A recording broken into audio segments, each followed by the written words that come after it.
गणनायकाय गणदैवताय गणाध्यक्षाय धीमहि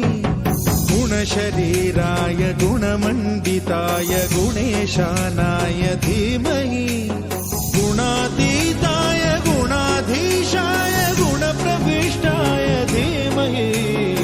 एकदन्ताय वक्रतुण्डाय गौरीतनयाय धीमहि